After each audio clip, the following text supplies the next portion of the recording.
सत साहेब जय हो। बंदी छोड़ सतगुरु रामपाल जी महाराज की जय हो। बंदी छोड़ कबीर साहब की जय हो।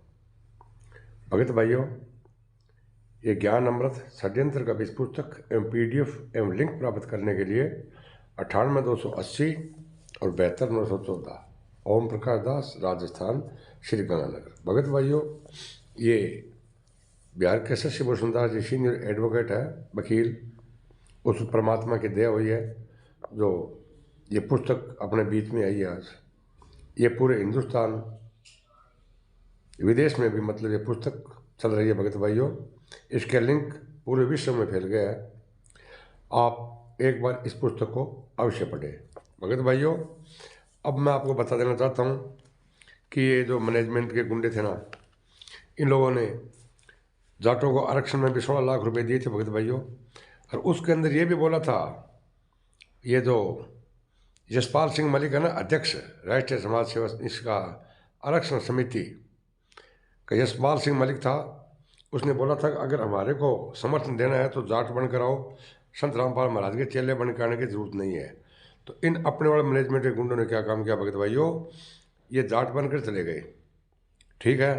और उन लोगों को जाके इन लोगों ने 16 लाख रुपए समर्थन दे दिया। 16 लाख रुपए नगद दिए भगत भाइयों, और करणी सेना में इन लोगों ने 5 लाख रुपए दिए, ठीक है। उस पैसे से क्या करते थे भगत भाइयों पता है? ये तो अयाशी करते हैं, सब रंडीबाज हत्यारे बलात्कारी हैं, 5 स्टार होटलों में बैठकर खाना खाते हैं। और प्रमाण के लिए ये भूरदास है ना, इसका देख लेना आप, ये कहाँ बैठकर खाना खा रहा है भगत भाइयों। तो मैं अब आपको ये बरवाला कांड के बाद ये पार्ट नंबर 25 सुनाने जा रहा हूँ। महेंद्र दास द्वारा भक्तों से जबरन जातिगत राजनीति करवाना, क्योंकि मतलब जाट बन के उस यशपाल सिंह ने कहा था कि जाट बनकर मेरे समर्थन देना है और रामपाल के भगत बनकर मेरे को समर्थन नहीं देना है। तो ये क्या काम किया इसने, जाट बनकर समर्थन दे दिया। तो महेंद्र दास द्वारा भक्तों से जबरन जातिगत राजनीति करवाना। भगत भाइयों, जाट आरक्षण संघर्ष समिति के राष्ट्रीय अध्यक्ष यशपाल मलिक ने सतलोक आश्रम मैनेजमेंट से कोई समर्थन नहीं मांगा था। इसने नहीं कहा कि मेरे को समर्थन दो, राजनीतिक का विष चक चुकी महेंद्र एंड पार्टी खुद ही जाट आरक्षण को समर्थन देने पहुंची, क्योंकि रुपये तो भगत भाइयों इनके पास में अरबों खरबों आ गए महेंद्र के पास में। इसने सोचा अब तो राजनीतिक और कर लेते हैं, मठाधीश तो ये बन गया, ये गुरु तो बन गया है, और अब ये मठाधीश बन गया। अब ये क्या चाहता है कि अब तो राजनीतिक का चस्का थोड़ा और देख लेते हैं भगत भाइयों। तो इसके बावजूद भी यशपाल मलिक ने महेंद्र एंड पार्टी को चेतावनी देते हुए साफ साफ कहा कि यदि हमें समर्थन देना है तो हमारे धरनों पर संत रामपाल जी के भगत नहीं बल्कि जाट बनकर आना होगा। महेंद्र एंड पार्टी ने बेशर्मी की हद पार करते हुए उनकी यह बात भी स्वीकार कर ली।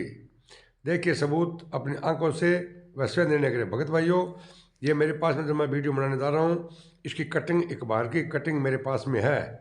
रामपाल ने नहीं कहा धरना दो, किसी कीमत पर नहीं होगी रामपाल से बात। आर्य समाज ने जाट बनकर समर्थन दिया, रामपाल ने जाट बनकर समर्थन दिया मलिक को। भगत भाइयों, और एपी सिंह वकील का बयान, संत रामपाल महाराज जी ने नहीं दिया जाटों को समर्थन। अपनी घटिया व पुरानी आदत के चलते सतगुरुदेव जी के आदेशों को हवाला देकर जाट आरक्षण में भोली संगत को धोखने वाले मनवस मैनेजमेंट की उस समय झूठ का पर्दाफाश हो गया जब उन्हीं के वकील एपी सिंह ने मीडिया को बयान दिया कि संत रामपाल जी महाराज ने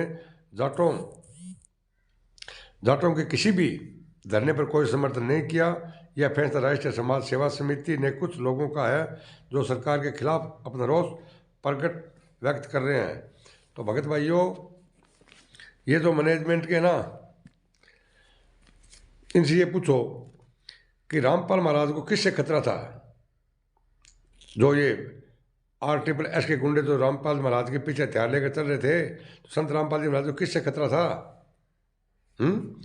और मठाधीश तो ये महेंद्र बन गया, और संत रामपाल जी महाराज ने कहा था कि संगत में 2 काल के दूत हो गए।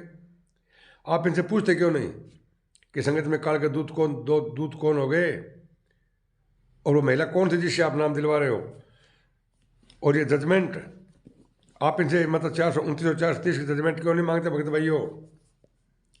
इसमें जजमेंट है पूरे 429 430 संत रामपाल जी महाराज का। ये आप एक बार अवश्य पढ़े।